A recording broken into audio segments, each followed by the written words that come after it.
Amina natangisa borfelin eh. Aïe aïe aïe. Yawe kanisa kangai eh. Aïe aïe aïe. Amina natangisa borfelin eh. Aïe aïe aïe. Amina kanisa kangai eh. Aïe aïe aïe. Amina natangisa borfelin eh. Aïe aïe aïe. Eya kanisa fondation Betty Masengu eh. Eh. Mbote hein donc. Hello guys. I think everything fine. I think that everything fine. Ah, j'espère que vous allez bien. J'espère que tout va bien. Salut, bonjour, bonsoir. Ça dépend de l'heure à laquelle vous nous suivez. En tout cas, merci beaucoup. Bisous. Fondation Betty Masengu en action. Fondation Betty Masengu toujours. Déjà, nous sommes là. Toza qu'on s'est préparé pour la rentrée scolaire et à orphelin. Alors, la Fondation Betty Masengu ouvre ses portes. Pour vos contributions, veuillez nous contacter au plus 243 89 95 32 048. Donc, numéro 1 sur Bobengi Biso, Tokozwa. Contribution non pour la ressource la bana bakaye bomoni bakaye oyo yango eza ya sika basalela nanu te eza mpona kopesa ba orphelin bato balobi mama Betty Masengu déjà ba contribution na biso yango bakaye bomona fungoli pake ya kaye mpona komona eza bakaye oyo bato bazopesa tozosombela pe bana mpona kokende kotikela bango Fondation Betty Masengu en action. Bakaye eza pona ba orphelin eza vraiment ebele tozokememela bana. Donc je disais que chaque année tosalaka action oyo pona koyebisa na bandeko ke bana oyo ba orphelin baza na besoin ya soutien na biso. Yo oza na mbongo obombi mbongo no pourquoi tozo penser kosombela bana biso ba uniforme bakaye basac alors les orphelins bano bazanga baboti donc bavivaka na basoutien na biso ngana lobaka moi je n'ai rien mais na mokie oyo nzambe apesaka ngai je pense aux orphelins nasungaka baorphelin yango tokoki kokelela te yo mpo osungaka na contribution Betty Masengu kokelela te tozala batémoignage nzambe asaleli biso ya mingi na nzela ya Fondation Betty Masengu e bandeko mpe bele oyo basungaka na nzela ya Fondation Betty Masengu bazotémoigner. Alors tozala na besoin vraiment ya bacontribution na bino. Déjà mon boss Tango Kuku contribution na papa tozozela agence Kimbacom ezana flat kitoko Kimbacom na Luanda na Kuka flat hotel kitoko yaka moko na Luanda na Kuka donc Kimbacom flat hotel bokendaka kuna bokotaka donc bosunga vraiment musala Fondation Betty Masengu surtout agence botindaka mbongo na bino na Kimbacom nulle part ailleurs vite fait agence Kimbacom avec le boss Tango Kuku. En tout cas, papa, tu oses la contribution na opo na bana oya ba orphelin, tout ça la bango rentrée scolaire, tout ça la acte chaque année. En tout cas, papa, j'étais pacifique. Que Dieu vous bénisse, papa. Tu oses la paix. Album Ganaza au Capi bientôt. Donc, alors, boyebi bandeko. Kosunga ba orphelin, ezaka volonté. Ezate osana ba millions, ba milliards.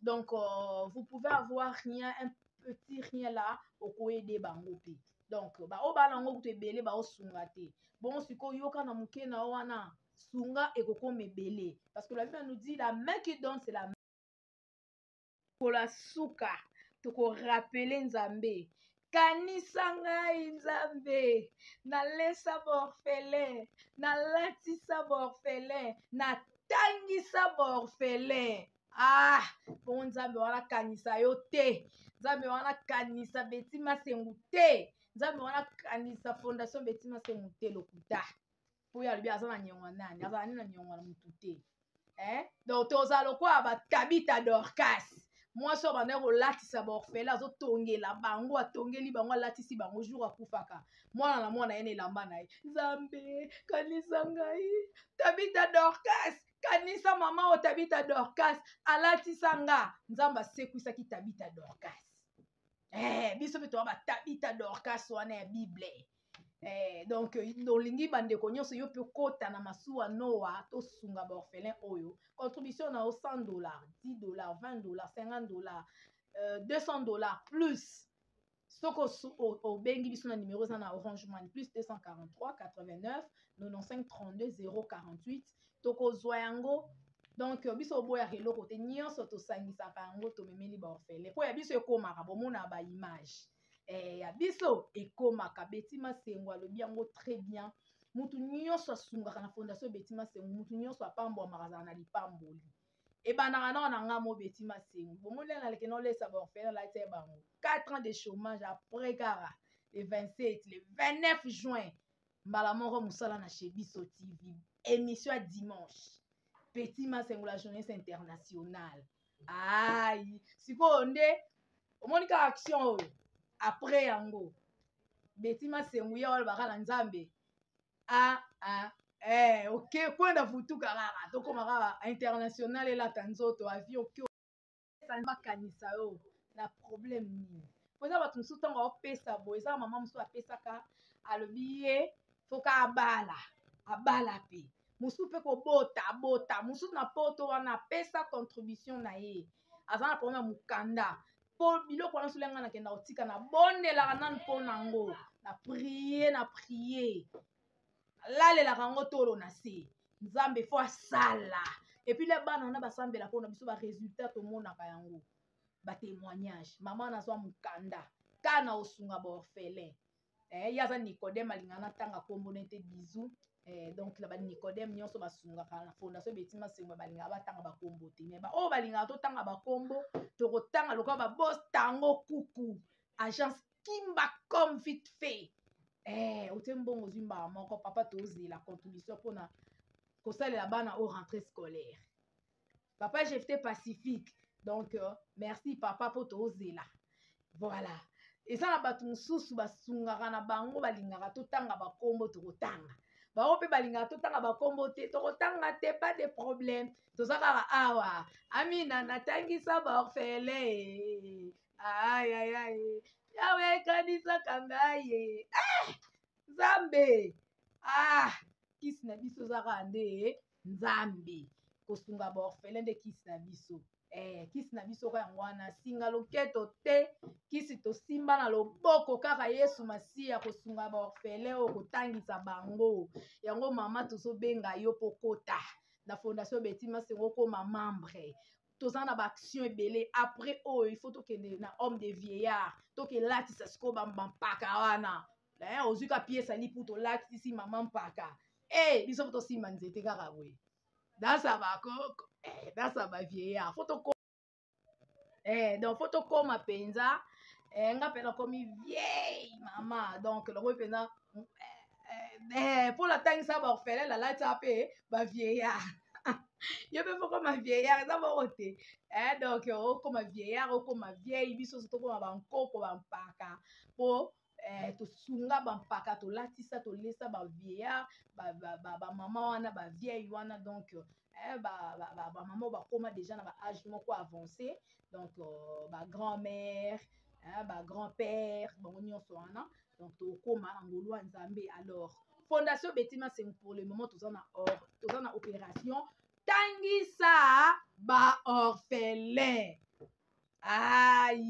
tangisa baorphelin po eza motu mosusu abiya ozwane kaka charge ya ka orphelin moko afuteli minerval yani nzambe apambola yo nzambe amona yo na bana na yo baozanga te baokelela te na se na moi oyo mpo biso tolesa baorphelin bana biso bakokelelaka jamais toyebi secret ya kopesa toyebi secret ya kolesa baorphelin place oyo tokendaka koloba mapamboli donc voilà eza bamosusu babi tozwaka uniforme osombi ka uniforme opesi toketikila bamosusu babi ke osomba te nga na ndima osala bacourse wana nake nasombeli bana nasaleli yango bachar na memi otindika mbongo toke tosombi Betty Masengo mpe atiaka mbongo na ye kaka na moke oyo azwaka na nzela mosala oyo yango tosangisaka mpo nalinga lipamboli nga mona zwa yango te tokambola yango ensemble po motu na motu mpe nzambe apambola ye donc yango tolobi opération tangisa baorphelin towana besoin cahier towana besoin bic towana besoin latte towana besoin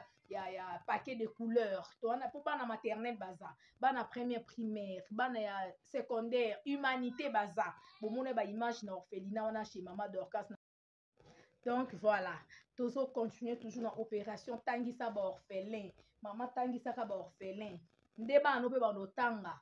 Miraculeusement, au moment d'un miracle en Zambé, la main de l'Éternel, la puissance, hein, le miracle de Dieu. Pour, hein, donc, 2 fois, tout se sacrifier. Ils ont sacrifice tout ça là. Et on a besoin de tout le monde a le beau en Zambé. Les gens ont besoin de battre le beau en Zambé. On a moins de mots à attendre à Ramaele. Abimaka parmi les 5 premiers. Netinga Joyce Davlin. Ils ont un miracle pour ma maman na ene boloni là-bas na mususu. Yonga bana na bozaka mayele. Bando tanga ka ba classe, ba ozaka ba tout et non la queue, la tête et non la queue. Ndenga mo pe na yo mama. Préparer à venir à bana na yo. Tango osunga ba orphelin o bana bazangi ba papa, bazangi ba mama, bazangi ba parents. Ka biso de ba parents na bango. Ka biso to sunga bango. Bon. Hein, donc maman, so somme moi on a 5 paquets à caillou, sur ka paquet manko pesi. Et ça de l'autre côté. Au le contraire, au préparer les rentrées scolaires à bana na yo, ba tanga ba kutana likamati. Bon, tanga bien. So sur ka paquet à big au pesi. To sur ka catch. Faut-il qu'on to somme bana na catch ti. Ba catch to pesa ki ba bilamba. Wana eza tant to kena ki ma anniversaire mais tout moi ba catch à propre pour bana bazongi na classe sac. Bakaye déjà yango déjà ba to anzo pesa bakaye to so ma de ba paquet bakaye faut ko ma be carton to memeli bana wana na ba lat na ba bic na ba sac na ba catch ba uniforme so pour ça uniforme na eza nango bien eza propre obongi son ka bien comme salité tenkelete pour nga pesa ba orphelin biloko bien biloko toboka te be batia propre o repasser on ka bien to ketika. So bo moni ke te déjà baby naso maka ya sika to osombela bango ya sika to memeli bango bo mona ba image lo ya sika ya bien bo mona ba image ko TV za la radio te o za TV etima se ngam ta TV za radio te malgré pe na travailler na radio hein mais TV ne mingi po biso ne image nde lobaka TV za radio te ayi bo mona ba image.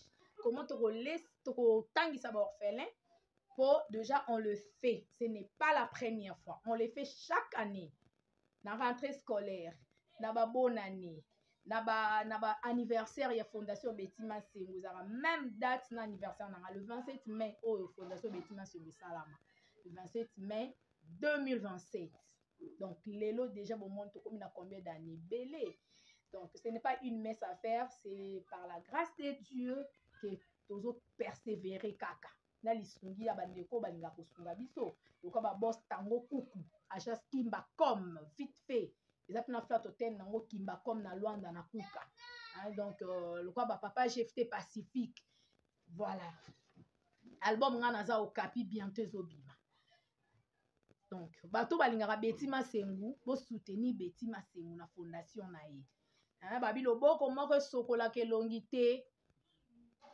Donc, mettez vraiment la main dans la pâte afin que toi avancer. Hein, bah, oh, bosungaka, boza vraiment ebelé, te kobeta ba porte et pas nabino. Donc, et ça la biso plaisir. Maman Amelia Iliki. Hein, donc, bambote ebelé pe na paille, na pasteur. D'ici là, yaza maman pasteur, maman Amelia Iliki. Hein, ya Amelia, voilà ya ananga, ya Amelia Iliki. Ya sungaka aza pe na bato basunga na nzela na ye afin que to avancer na fondation oyo Betima Sengu déjà to ozela pe contribution na ya Amelia na le bien en direct pour vidéo okota. Donc voilà déjà merci beaucoup parce que to na bino chaque jour na TikTok na Facebook na YouTube donc toujours na fondation Betima Sengu rentrée scolaire yango opération tangisa ba orphelin.